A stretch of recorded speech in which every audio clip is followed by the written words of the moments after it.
Sun బాబా story. మన దేశంలో చదువుకున్న వాళ్ళు పెరుగుతూ ఉన్నారు. దాంతో మూఢనమ్మకాలు తగ్గుతాయని చెప్పని అనేవాళ్ళు ఉన్నారు. చదువుకుంటే మూఢనమ్మకాలు పోతాయని. అట్లాంటిదేం జరగకపోగా చదువుకున్న వాళ్ళు కొత్త రకమైన మూఢనమ్మకాలు రావడం కూడా చూస్తున్నాం. ఈ మధ్య అలాంటి స్టోరీ ఒకటి చదివా. సన్ బాబా గారు ఒక ఆయన చాలా ఫేమస్. ఆయన గంట సేపు ఎండలో నిలబడితే చెట్లలో ఆహారం తయారైనట్టుగా నాలో కూడా ఆహారం తయారవుతుందని ప్రకటించాడు. సరే, ఆయన ప్రకటించాడు, బాగానే ఉంది. దాన్ని వాట్సాప్లో చదువుకున్న వాళ్ళు విపరీతంగా ప్రచారం చేశారు. చదువుకున్న వాళ్ళే ప్రచారం చేసింది. చదువు లేని వాళ్ళు అంతగా వాట్సాప్ వాడగలిగే పరిస్థితి కూడా లేదు కదా. ఇంతకీ సన్ బాబా గారి స్టేట్మెంట్ని మనం చూద్దాం. అంటే ఎండలో గంట నిలబడతాడు. ఎండలో సూర్యుడి నుంచి వచ్చే శక్తి ఉంటుంది. ఈ శక్తిని ఉపయోగించుకొని వృక్షాలు ఆహారం తయారు చేసుకుంటాయి. నేను అలాగే తయారు చేసుకుంటా, నేను ఆహారం తినాల్సిన అవసరం లేదు అని ప్రకటించాడు ఆయన. ఇది కానీ సరైనదని కానీ తేలితే చాలా పెద్ద ప్రయోజనం ఈ ప్రపంచానికి జరుగుతుంది. ప్రపంచంలో దాదాపు రోజుకి 8,000 మంది పిల్లలు ఆహారంలోకి చచ్చిపోతున్నారు. మన దేశంలో ఏడాదికి 80,000 మంది తిండిలోకి చచ్చిపోతున్నారు. ఈ సమస్యలన్నిటికీ చాలా సునాయాసమైన పరిష్కారం ఉంది ఇక్కడ ఈ సన్ బాబా గారి స్టేట్మెంట్లో. అంటే అందరూ మొత్తం జనమందరూ ఎండలో కూర్చునేది, ఆహారం తయారు చేసుకుని వెళ్ళిపోయేది. దీనివల్ల మరో లాభం కూడా ఏంటంటే ఈరోజు ఎంప్లాయీస్కి కార్మికులకి ఇచ్చే జీతాలు కూడా తగ్గించవచ్చు.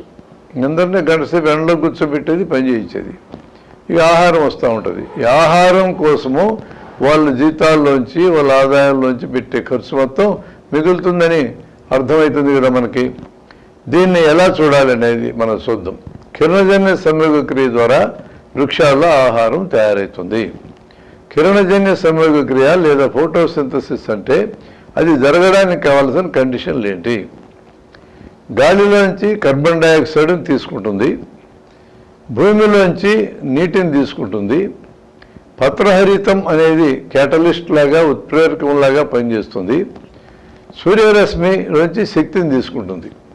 అంటే నీరు ప్లస్ కార్బన్ డైఆక్సైడు, పత్రహరితం ఉత్ప్రేరకం, అది చర్యలో పాల్గొనదు, సూర్యుని శక్తిని కలుపుతుంది. అంటే నీరు అంటే H2O, కార్బన్ డైఆక్సైడ్ అంటే CO2, H2O ప్లస్ CO2 కలిసి C6H12O6 అంటే గ్లూకోజ్ కింద మారుతుంది. ఇది ఆహారం తయారయ్యే మార్గం. ఈ 4 కండిషన్స్ ఉంటేనే ఆహారం తయారవుతుంది. ఇప్పుడు మనం సన్ బాబా గారి దగ్గరికి వద్దాం. గాలి పీల్చుకుంటున్నాడు కాబట్టి గాలిలోంచి కార్బన్ డైఆక్సైడ్ వస్తుంది, రైట్. మంచినీళ్ళు తాగుతున్నాడు కాబట్టి నీళ్ళు వస్తున్నాయి, 2 వచ్చేసినాయి. సూర్యరశ్మి అంటే ఎండలో కూర్చున్నాడు కాబట్టి సూర్యరశ్మిలోంచి శక్తి వచ్చింది, 3 కండిషన్లు పూర్తయినాయి. పత్రహరితం ఎక్కడుంది? ఇక వృక్షాల్లో పత్రహరితం ఉత్ప్రేరకంలోకి పనిచేస్తా అనుకున్నాం కదా, అది లేకుండా ఆహారం తయారు కాదు కదా. ఈ సన్ బాబాలో మనలాగే చర్మం ఉంది కాబట్టి చొక్కా తీసేసి ఎండలో కూర్చున్నాడు. ఈ చర్మం గ్రీన్ రంగులో లేదు కదా, ఆకుపచ్చ రంగులో లేదు కదా, కనీసం పసుపు రంగులో కూడా లేదు కదా, అందరిలాగా బ్రౌన్ రంగే ఉంది కదా. అక్కడ ఆహారం ఎట్లా తయారవుతుంది? కాబట్టి మనం నేర్చుకున్న కిరణజన్య సంయోగ క్రియకి ఏమేమి కండిషన్లు అవసరమో ఆ కండిషన్లో ఒక కండిషన్ సన్ బాబా దగ్గర పనిచేయదు. కాబట్టి ఆయన ఆహారం తయారు చేసుకుంటున్నాడు అనేది అబద్ధం. దాన్ని స్వీకరించాల్సిన అవసరం లేదు అనేది ఈ ప్రయోగంలో మనం గుర్తించవచ్చు.